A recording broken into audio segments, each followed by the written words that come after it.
बैसाख का महीना चल रहा है। शंकर के शिवालय में, शिव के शिवालय में 3 स्थानों का स्पर्श अवश्य। किसी किसी मंदिर में शंकर जी के शिवलिंग को छूने नहीं देते, जैसे दक्षिण साइड में, साउथ में। तो अपने ही घर में जो शिवलिंग है उसके 3 स्थानों का स्पर्श अवश्य। पहला शंकर भगवान के जहाँ से जल बहता है उस स्थान। दूसरा शिवलिंग का जो गोल भाग है उस गोल भाग में कहीं पर भी अपनी हथेली का स्पर्श अवश्य करें। तीसरा शंकर भगवान के शिवलिंग का जो ऊपर का भाग है वहाँ अपने अस्त्र का स्पर्श अवश्य करें। तीनों स्थान पर ब्रह्मा, विष्णु और महेश का स्मरण करते हुए जब बैसाख महीने में आप शंकर भगवान को जल समर्पित करें। शिव जी को जब बैसाख के महीने में जल दिया जाए तो दोनों हाथ से अंजलि में कलश रखकर शंकर भगवान की अपने हाथ की अंजलि में जल रखकर शिव जी। एक बात और स्मरण में रहे शमी पत्र की, बहुत एक बात और अपने स्मरण में लीजिएगा शमी पत्र की। जैसे शिवलिंग, जलाधारी और स्थान, जब बहुत ज्यादा मात्रा में दरिद्रता होती है, बहुत ज्यादा मात्रा में बहुत कष्टमय जीवन, जैसे एक बहन ने अपने पत्र में लिखा है कि मैं हरियाणा साइड से आई हूँ। उन्होंने अपने पत्र में लिखा है मेरे को मेरे टिकट करवाने का भी मेरे पास पैसा नहीं था। जिसने लिखा है अगर वो बैठी हो तो खड़ी भी हो सकती कि मेरे पास टिकट कराने का भी पैसा नहीं था और मेरे पास में कोई धन दौलत इतनी भी नहीं कि मैं आऊँ।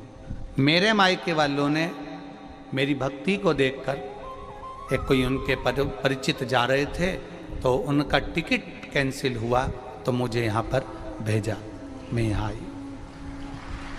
अब जब आपको लगता है कि इतनी दरिद्रता जीवन में है, इतना, और ऐसा नहीं है, मनुष्य के जीवन में बहुत सुख दुख तो चलता रहता है। मानव का देह है, ये तो चलना है, जीवन पर्यान चलना है, सुख दुख चलेगा, यश अपयश चलेगा। लगे तुमको कि हाँ, और आप सबसे निवेदन करना चाहूंगा, आपका मन है कि सीहोर आए, आपका मन है कुबेरेश्वर धाम आए, आपका चित्त है, आपका मन है कि हमें कुबेरेश्वर बाबा के धाम पहुंचना है, सीहोर पहुंचना है, मां सीवन के तट पर पहुंचना है, सिद्धपुर नगर सीहोर की एक एक कंकड़ का दर्शन करना है, 108 शिवालय का स्मरण करना है, चिंतामन गणेश और श्री हनुमान फाटक का, खेड़ापति सरकार का, मनकामेश्वर का दर्शन करना है, भूतेश्वर का दर्शन करना है, कुबेरेश्वर का दर्शन करना है। जब तुम्हारी चित्त वृत्ति में आए, जब तुम्हारे मन में आए, धन भी नहीं है, पैसा भी नहीं है, बहुत दरिद्रता का जीवन है, बहुत दुखी जीवन है, तब बेलपत्र और शमी पत्र का प्रयोग जरूर करके देखना। प्रैक्टिकल करने में कुछ नहीं जाता, प्रैक्टिकल करने में क्या जाता है, करके देखना। उस समय पर जैसे वो कहते हैं ना कि कोई कहने वाला कह दे कि महाराज जी, वो एक महाराज प्रवचन दे रहे थे और प्रवचन में देते देते देते देते किसी ने, महाराज जी प्रवचन दे रहे थे कि मदिरा का पान नहीं करना चाहिए, नहीं पीना चाहिए, गलत है, नाली में पड़ा होता है, व्यसन में पड़ा होता है, ऐसा पान ना करो। एक महाराज का पेचेन वाला खड़ा हो गया, उसने खड़े होकर कह दिया, ओ महाराज तुम इतनी बड़ी बड़ी बात कर रहे, तुम्हारा सगा भाई तो पी के नाली में पड़ा, गटर में पड़ा। महाराज जी को क्रोध नहीं आया, समझ थी। महाराज जी ने कहा, भैया देख, मैं भी प्रवचन दे रहा हूँ, मेरा भाई भी प्रवचन दे रहा है, मैं मुंह से समझा रहा हूँ कि पीकर लोग नाली में गिरते हैं, गटर में गिरते हैं, मेरा भाई प्रैक्टिकल करके दिखा रहा है कि मत पिया, मत पियो। प्रैक्टिकल वाली बात है। शमी पत्र, बेलपत्र का एक बार जीवन में प्रैक्टिकल कर देखना, प्रैक्टिकल करना। जैसे आपको कहा कि आपका विश्वास अगर पक्का है, भरोसा अगर दृढ़ है, और शंकर के प्रति अगर आपका विश्वास पक्का है, आप 7 दिन यहाँ रुके हुए हो, 5 दिन रुके हुए हो, या यहां से अपने घर जाओगे, निश्चित है वो रुद्राक्ष कहीं से भी आए, कैसे भी आए, तुम्हारे पास बहुत जरूर जाएगा, निश्चित है। और ये कहीं से भी, कैसे भी, किस रूप में आए, कहां से आए, क्या करे, वो उसके ऊपर है, देगा। विश्वास लेकर आए हो, भरोसा है, दृढ़ता है। उस बच्चे ने बोर्ड परीक्षा दी, परीक्षा देकर उसने नौकरी का लगाया, विद्युत विभाग में लगा, विद्युत विभाग में मेरे महादेव को हो सकता है नहीं समझ आई होगी तो रेलवे में लगा। विश्वास, भरोसा दृढ़ होना चाहिए। दो चीजें हमारी शिव महापुराण की कथा कहती है, एक अपना कर्म करना मत भूलो, मेहनत करना मत भूलो, और दूसरा महादेव पर विश्वास करना मत भूलो। ये शिव महापुराण। कर्म करना मत भूलो, मेहनत करो, दिल से करो। जब लगे आपको कि दरिद्रता बहुत है, जब लगे आपको कि दरिद्रता बहुत ज्यादा है, किराया तक नहीं है, मैं कैसे जाऊं, कैसे उस महादेव के दर्शन पाऊं, कैसे उसकी चौखट पर जाऊं, कैसे उसको नमन करूं, तब उस जगह पर आप एक बेलपत्र, जहां से जलाधारी बहती है उधर, एक बेलपत्र जहां जलाधारी के ठीक विपरीत की स्थिति में, और 7 शमी पत्र मेरे महादेव के ऊपर, केवल आपके हृदय की बात कहते हुए शमी पत्र और बेलपत्र इस तरह से समर्पित। पहले ध्यान रखना, पहले पूरा श्रृंगार, स्नान, पूजन, चंदन, अक्षत, गुलाल, अबीर सब हो जाए, उसके बाद की बात ही है, उसके बाद की बात। एक बेलपत्र इधर, एक बेलपत्र इधर, और उसके ऊपर 7 शमी पत्र के पत्ते एक एक कर कर चढ़ाना, पूरे इकट्ठे कर कर नहीं, एक एक कर कर बाबा से विनती करते हुए, कांटों से भरी हुई शमी है जिसको तूने निहाल कर दिया, मेरी जिंदगी भी कांटों से कम नहीं है, मैं जानती हूं तो मुझे भी निहाल कर देगा। सुनो, मेरा भोला बहुत अलमस्त है, एकदम अड़भंग, क्या हो रहा है उसको कोई मतलब नहीं। सारे मंदिर के दरवाजे टाइम पर बंद हो जाते हैं, सारे मंदिर के दरवाजे टाइम पर खुल जाते हैं। शंकर भगवान के यहाँ दरवाजे का काम ही नहीं है, वो आराम से होटला पे बैठे लोटा भर ले और चढ़ा जा आराम से। तुम 24 घंटे सारे मंदिर में जाने का, सारी पूजनों का मुहूर्त होता है, पर शिव महापुराण का कोई मुहूर्त नहीं, शंकर की कथा का कोई मुहूर्त नहीं, शंकर की पूजन का कोई मुहूर्त नहीं, शंकर के पूजन का कोई मुहूर्त नहीं, शंकर के मंत्र का कोई मुहूर्त नहीं, शंकर के दरवाजे जाने का कोई मुहूर्त नहीं। सारे तीर्थों में जाकर जाने का मुहूर्त निकालना, शिव के दरवाजे पर जाने का कोई मुहूर्त नहीं है। किसी ने पूछा, शंकर जी तुम्हारे यहाँ आने का कोई मुहूर्त नहीं, तुम्हारी कथा का कोई मुहूर्त नहीं, तुम्हारी पूजन का कोई मुहूर्त नहीं, तुम्हारे यहाँ समय का कोई ठिकाना नहीं, कभी भी आ जाओ, तो कोई एक समय तो निश्चित करो। शंकर भगवान ने काम शमशान में रहते, शमशान का कोई मुहूर्त नहीं होता, कब निपट जाओ कब आ जाओ, जीवन का क्या ठिकाना।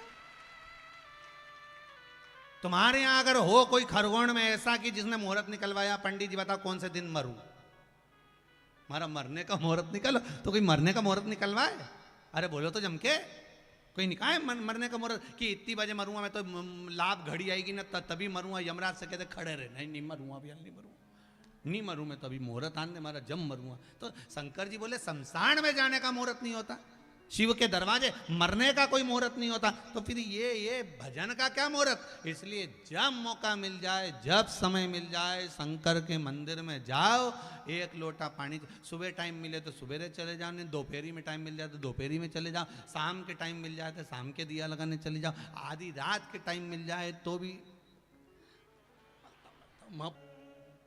बस इतनी कृपा करो कि मुझे वहां तक ले जाओ, जब मिले फुर्सत।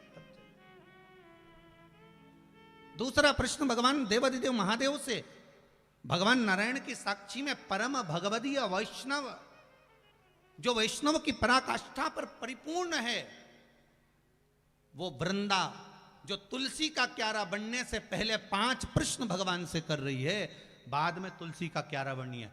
हमारे यहाँ सारे वैष्णव पंथ के अंतर्गत तुलसी की महत्वता प्रबल है। क्यों? क्योंकि वृंदा ने जनमानस के कल्याण के लिए 5 प्रश्न करे। पहला प्रश्न पूर्ण हुआ, दूसरा प्रश्न वृंदा ने सम्मुख में रख दिया। दूसरा प्रश्न वृंदा देवी कर रही है, मेरे दूसरे प्रश्न का उत्तर दो। प्रसव के समय पर नारी जब बच्चे को जन्म देती है, स्त्री जब बालक बच्चे को जन्म देती है, उस समय पर उसके साथ कौन होता है? उसको बल देने वाला, उसको प्रबलता देने वाला, उसको धैर्य देने वाला कौन होगा?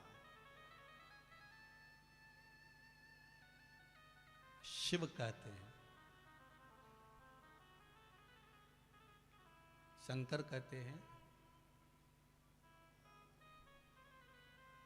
शिव शक्ति। शिव कह रहे हैं मेरा एक नाम अर्धनारीश्वर है। क्या नाम है मेरा? मतलब शंकर स्त्री भी है, शंकर पुरुष भी है। शंकर जी की जो जलाधारी होती है नीचे की, जहाँ गोल ऐसी होती है, चरण होता है, उसके ऊपर शिवलिंग रखा होता है।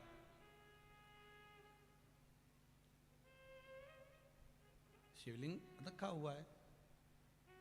महाराज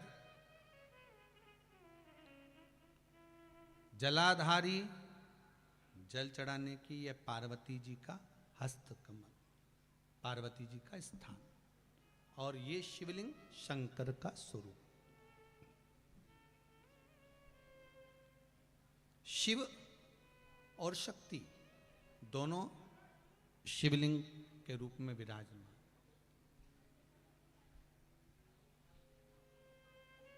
कई बार कहा है आपको, आज फिर कहते हैं, शिव मंदिर में जाकर गलती मत करना। कोई भी सामग्री आप भगवान शंकर को अगर समर्पित कर रहे हैं, जैसे केला ले गए, पपीता ले गए, या कोई आप खाने का सामान ले गए, या आप कोई वस्तु या दिया बत्ती ले गए, कभी भी ध्यान रखना जलाधारी के ऊपर वो केला या फल या सेव फल या नारियल या जो भी सामान है वो जलाधारी पर कभी मत रखना। क्यों? जलाधारी पर अगर हम कोई फल वगैरह वस्तु रखते हैं तो हमारे ऊपर भार बनता है। भार मतलब जैसे कोई कार्य करने के लिए जा रहे हो और वो कार्य अटक जाएगा, वो होगा नहीं। मतलब समझ लेना कि तुमने जरूर जलाधारी पर कहीं केला रख दिया होगा, कोई फल रख दिया होगा, कोई सामान रख दिया होगा। जलाधारी पर केवल पूजन का सामग्री, आप स्नान करा रहे हो, जलाधारी पर डालिए। आप कुंकू लगा रहे हो, चंदन लगा रहे हो, अबीर लगा रहे हो, गुलाल लगा रहे हो, आप जलाधारी पर लगाइए। फूल चढ़ा रहे हो, बेलपत्री चढ़ा रहे हो, आप जलाधारी पर लगाइए। शिव पर चढ़ाओ, बाकी के माँ जगत जननी का जो स्थान है वहां चढ़ाओ। पर और एक बात और ध्यान रखना, जलाधारी पर भूल से भी कई माताएं दिया जलाकर रख देती है, समझ लेना वो अपने भाग्य पर अंधेरा करने के लिए उस दिए को लगा रही। बहुत बहुत गलत बात है। उसका वर्णन शिव महापुराण में बहुत, लिंग पुराण के अंतर्गत, नर्मदा पुराण के अंतर्गत और महाराज गर्ग संहिता के अंतर्गत बहुत सी चीजें ऐसी दी गई हैं, जिसके स्कंद पुराण के अंतर्गत भी वर्णन आता है कि अगर नारी दिया लगाना है तो दूर रखे। वो जलाधारी जो है ना, जिसमें पानी बहता है, उसके ऊपर जला हुआ दिया मत रख देना। क्यों? कहते हैं उसके घर के बेटे बेटी बहू पोता पोती कभी भी उसे सुख प्रदान नहीं कर सकते। उसके घर में हमेशा क्लेश रहेगा, चिड़चिड़ प्रवृत्ति रहेगी, युद्ध लड़ाई झगड़ा ये सब पारिवारिक चलता रहेगा, या देवर जेठ जेठानी का भी झगड़ा चलता रहेगा, पर वो सुख का भान नहीं कर सकती। अगर दिया जलाधारी पर रख दिया तो